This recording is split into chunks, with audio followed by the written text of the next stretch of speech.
Hey guys, the Beast is here. This month in Monster Concept Month, we are taking a look at another new species called the Sea-raies. Here's the picture of the ref sheet. Thanks to Solo Studio 9898 for having me adopt/create this species, which is under their rules. So it's not 100%, it's not like fully changed completely, it still has the simple look to it. Anyways, we'll be discussing about the origin in general. They mainly come from the sea/ocean. Even though the war started between the monsters and humans, the Sea-raies were almost completely not involved in the war, due to them having a demigod in which has knowledge and has told them not go to battle and stay peacefully in their land in the cave. And they also have a strong bond with humans. When the monster-human war ended, they were all trapped in a barrier in their cave home at one point due to it being in a forest law.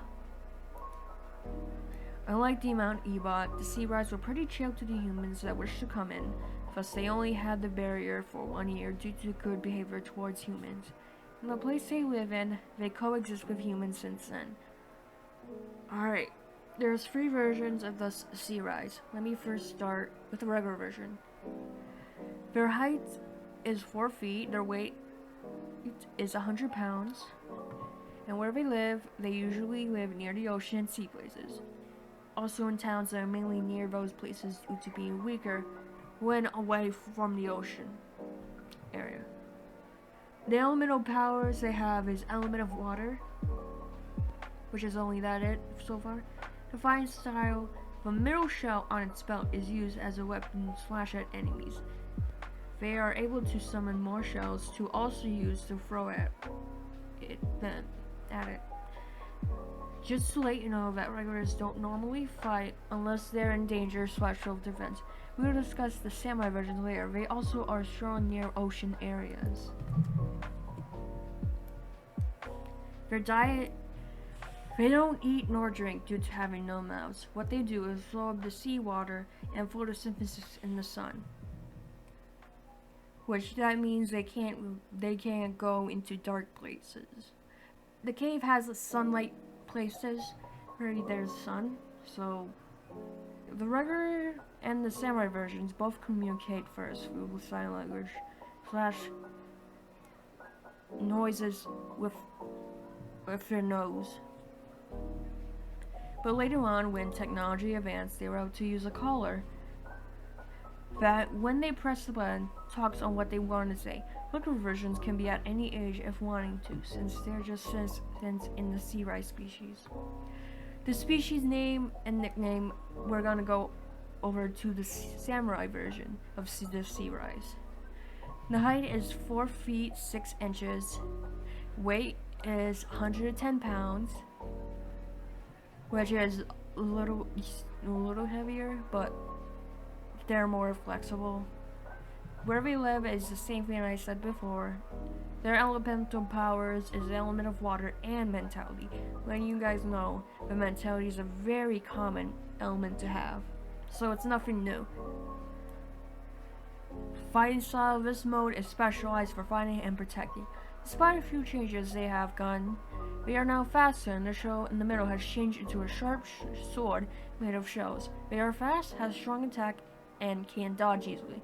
However, their defense stats are very low, so they're very frail.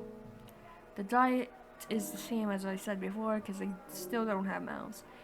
They are protectors and fighters of the species from the ocean. In order for the Sea-raies to turn into this form, they must want to become this form, and must be at least in the adult stage. However, there are a few exceptions, like the demigod can make you into the mode if he sees that they deserve it, though it's very rare without training. Okay, now we're going for the final mode. It's the demigod.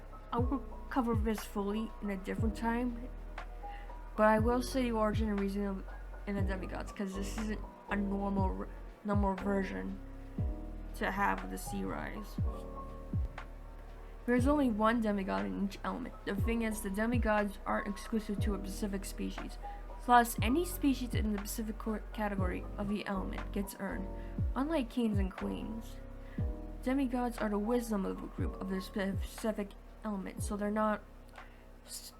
normally not stuck to one monster, where the demigod of the water is the only chosen king as a demigod due to the species before having to be mainly focused for themselves, and ever since the war they mostly likely stayed isolated in their area.